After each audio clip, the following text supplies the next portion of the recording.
Halo semuanya, selamat datang kembali di channel YouTube Zotma ya. Bersama saya Sesat Timur. Bersama saya Ahmad Fahri ya. Sesat Timur siapa ya itu ya? Cari tahu di Google ya, googling aja. Pendekar Raja Wali kayaknya. Temennya gitu. Apa gurunya ya? Lupa juga saya. Oke, sekarang materi kita ke sini, mengakses ke sistem Linux. Kita buka VirtualBox kita ya. Ini VirtualBox sudah tampil ya. Oke, kita lihat IP address-nya dulu. Oke, tidak dapat. Kita if up dulu, seperti kemarin saya sudah jelaskan sedikit.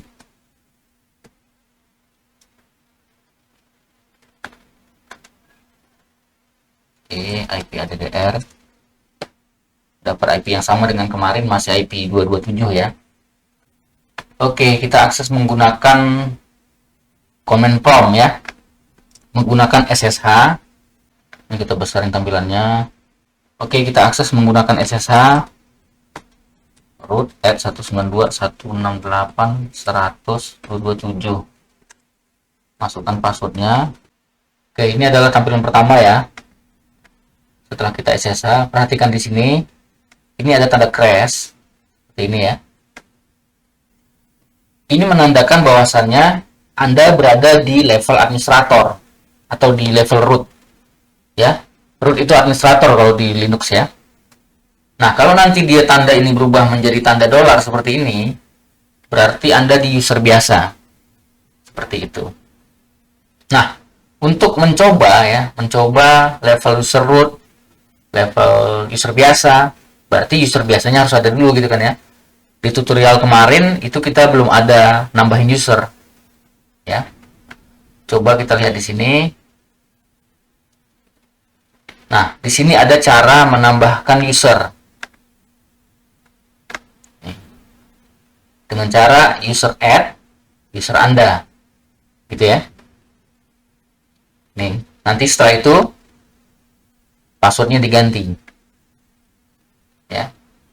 Kalau ini seandainya Anda mau ganti dulu password root Anda tinggal ketik aja password root atau password aja, maka otomatis rootnya akan diganti. Oke, mungkin kita coba dulu dari ganti password root dulu ya, yang ini ya. Password. Nah, tanpa diketik root pun otomatis yang akan Anda ganti adalah root. Ini saya ganti passwordnya.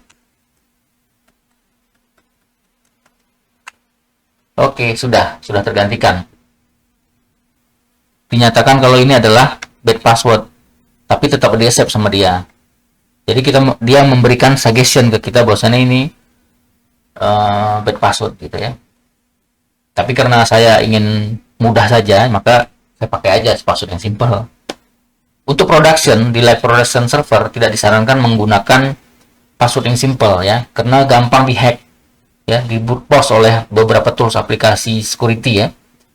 Nanti awareness tentang itu kita akan bikin sesi khusus ya. Oke, selanjutnya kita bikin user biasa ya. Menggunakan user add, lalu masukkan user yang Anda ingin buat. User add, sini saya bikin Sabran. Ya, perhatikan Sabran ya, S-nya besar ya. Sekarang saya ganti password Sabran. Password sih, password ya. Sabran. Oke. Unknown username Sabran. Kenapa? Karena Sabran yang saya bikin huruf S-nya itu besar. Sabran, S-nya kapital, gitu ya. Sementara di password-nya saya bikin Sabran, S-nya kecil. Tidak bakal bisa.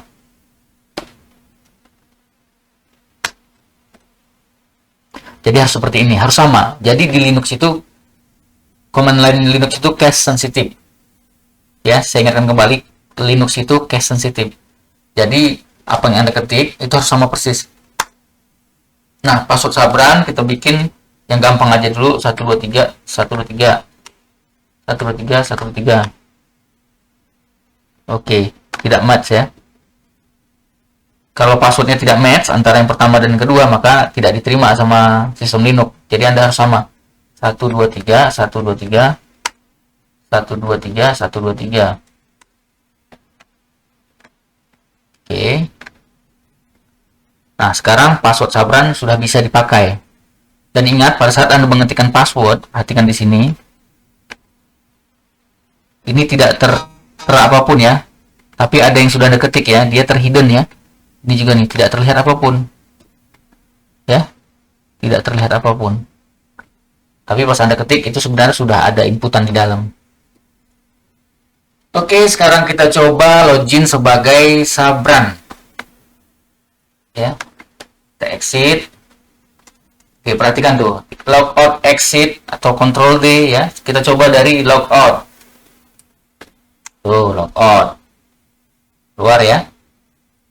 Oke, sekarang kita coba pakai Sabran. Tuh. Passwordnya tadi 123 123. Oke. Perhatikan di sini. Ini sudah pakai dolar. Ya. Menandakan kalau ini adalah user biasa. Ini. Ya. Kalau tadi root pakainya yang crash. Di sini nih. Crash. Tanda pagar. Ya, pakai tanda pagar itu berarti administrator atau root. Oke. Oke. Selanjutnya itu ya. Ada juga mengakses ke dalam Linux itu menggunakan Virtual Console. Ya. Kalau menggunakan SSH, akses ke Virtual Console itu tidak bisa ya. Jadi harus benar-benar dari Linuxnya sendiri, dari fisiknya. Anggaplah ini fisiknya ya nih. Jadi Anda harus Ctrl Alt F2. Nah ini. Coba ya, saya coba masuk sebagai Sabran di sini. Terus Sabran, passwordnya 123 123. Ini ya. Perhatikan di sini ya. Ini adalah TTY 2. Oke, ini adalah TTY 2. Ya. Lalu yang di ALTF1 ini adalah TTY 1. Jadi konsol pertama kita login sebagai root. Ini konsol kedua sebagai Sabran. Jadi dalam screen yang satu ini mempunyai virtual console, virtual screen di belakangnya. Defaultnya 1 sampai 6. Gitu. Itulah yang dimaksud dengan virtual console di sini. Di sini ada tentang substitute user. Coba ya, su min root. Nah, ini saya sebagai Sabran, tadi kan saya Sabran nih. Lalu substitute user root. Ini kalau di Windows mungkin ini ya, run S ya, gitu ya, run S. Kalau di Windows itu run S. Jadi kita masuk ke user yang berbeda menjalankan aplikasi di dalamnya. Jadi ini adalah cara akses ke sistem Linux. Nah, lalu di sini ada satu lagi nih. Ini adalah cara merubah tampilan command line Anda. Ya, menggunakan export. Jadi menggunakan export PS1 ini, ya. Caranya misalnya ya, Anda exit dulu. Masih seperti Sabran, clear dulu ya. Export PS1 sama dengan ya buka kurung .ma tutup kurung, mungkin kita kasih gambar apa ya, gini kali ya. Nah, itu aja ya untuk melihat. Tuh, seperti itu. Enter. Nah, tampilannya seperti ini. Ya, di dalam kutip ini ya. Root su root. Oke. Tuh, kembali ke root sekarang, exit. Oke, masih di .ma ya. Oke, itu adalah cara akses ke sistem Linux. Berikutnya kita akan mengenal file Linux. Oke, file Linux itu ada dua jenis. Ya, ada dua jenis ya. Pertama adalah regular file, lalu kedua special file. Oke. Kita coba login lagi sebagai root ke sistem, biar gampang. Regular file itu adalah file-file yang biasa, misalnya text file, binary file, ya, archive yang di zip atau gz atau 7zip itu archive, symbolic link file, image file, HTML PNG, JPG gitu ya, HTML file, directory, lalu file Excel yang XLS, Word gitu ya, dan lain-lain. Itu adalah regular file, file-file reguler, file biasa yang diakses oleh user. Nah, berikutnya ada special file, block device, character device file. Oke. Kalau yang pertama regular file, saya rasa Anda sudah paham ya. Yang biasa membuka komputer, tahulah regular file ini apa, ya aplikasi perkantoran Anda, Office itu, Word, Excel itu regular file. Kalau dikenal oleh Linux ya. Nah, selanjutnya di sini kita akan melihat tentang special file. Oke. Special file itu ada block device file sama character device file. Oke, block device file itu adalah perangkat storage yang ada di komputer Anda, ada di server Anda. Misalnya nih, kalau ini ada flash disk, saya masukkan ke dalam VirtualBox, maka flash disk ini akan dikenal sebagai block device file. Jadi, block device file itu khusus storage. Karakter device file itu untuk piranti lainnya, perangkat lain. Oke, kalau misalnya saya punya hard disk eksternal, ya saya bongkar, saya masukkan ke dalam jadi internal ya, ke dalam komputer, maka dia dikenal sebagai block device file. Contoh ya, coba kita lihat untuk mengetahui tipe file itu begini. File, misal deb SDA. Nah, ini adalah block device. Ya, block device. Ini adalah hard disk. Oke. Jadi di Linux itu tidak sama dengan kayak Windows. Kalau Windows itu kan kita kenal ada C, ya, ada D gitu ya. Ada C, ada D, ada G misalnya ya. Semua ini dikenal dengan nama drive, drive C, drive D gitu ya. Atau Anda tambahkan lagi flash disk, maka dikenal jadi drive E misalnya gitu. Nah, di sini tidak, dia dikenalnya menggunakan istilah block device. Seperti itu. Nah, contoh nih ya. Kita tap aja. Di sini baru ada SDA. Oke, SDA 1, SDA 2. SDA 1 itu adalah partisi 1, SDA 2 adalah partisi kedua. Nah, kalau saya masukkan flash disk ini, saya attach ke dalam VirtualBox, maka ini akan menjadi SDB. Contoh, ini kan sudah tidak ada, baru segitu ya. Saya buka VirtualBox-nya, karena di sini harus dikoneksikan ya, USB disk. Oke, di sini terdeteksi ya, SDB. Nah, ini SDB. Ini terlalu kecil. Oke, saya akses ke sini lagi. Perhatikan. Nah, sekarang sudah ada SDB 1 gitu ya. Jadi ini sekarang partisinya cuma 1. Ya. Oke, itu block device file. Nah, selanjutnya deb TTY 1. Nah, TTY banyak ya, bisa kita konsolnya bisa banyak. Kita pilih 1 aja. Tuh, karakter spesial ya. Jadi karakter device. Oke, jadi piranti yang kita detect itu namanya karakter spesial. Lalu ada juga file USR bin SSH gitu ya, coba ya. Ini adalah LSB share object. Nah, ya. Ini adalah file yang bisa dieksekusi gitu ya.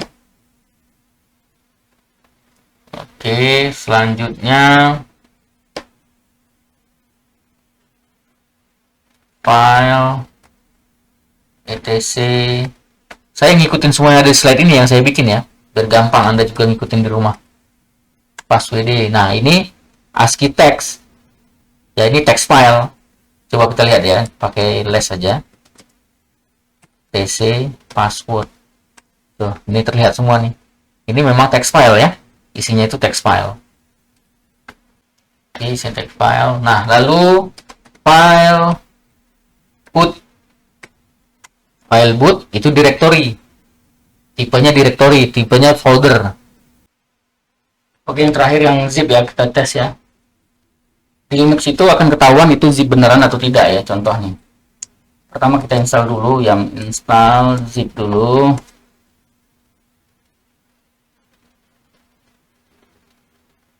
Sebentar ya.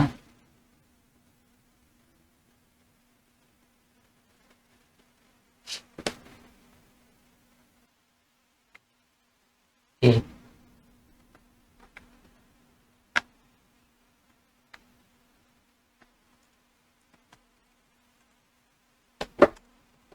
Oke, tadi saya sudah install zip ya, yam install zip, terus saya ini apa sih yam itu nanti kita di next kita pelajari ya. Nah, selanjutnya kita mau bikin satu file namanya, ini Vim hiraukan dulu ya. Misalnya ada sebuah file namanya rahasia.txt ya. Oke, sorry Vim belum ada, pakai API aja dulu. Ini file rahasia gitu ya. Nah, lalu kita ls, filenya sudah ada ya, rahasia.txt. Kalau kita file rahasia, maka dia akan diketahui sebagai text file. Oke, lalu kita mau coba rename ya, rahasia menjadi zip misalnya. Tetap aja ya ketahuan.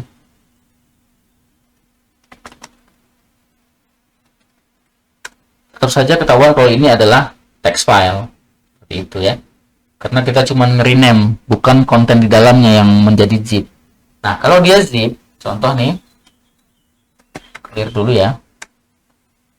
Kita balikkan dulu mv rahasia menjadi rahasia.txt ya. Oke. Itu rahasia.txt ya. Saya coba zip menjadi sangat rahasia.zip rahasia.txt. Oke. ls. Oke. Sangat rahasia zip ada rahasia.txt. File sangat. Nah, di sini ketahuan kalau ini memang zip file. Seperti itu ya. Kalau tadi kan kita cuma merubah di txt-nya saja. Oke. Itu adalah cara mengetahui zip beneran atau teks gitu ya. Kalau di Windows kan kita rename extensionnya ya akan ngikutin extension itu. Windows nggak tahu gitu kan. Oke. Materi untuk akses ke sistem Linux sudah tuntas. Jika ada pertanyaan, silahkan bertanya di komen di bawah, atau ingin memberikan komentar, silahkan berkomentar di bawah ya. Oke, demikian dari saya. Terima kasih.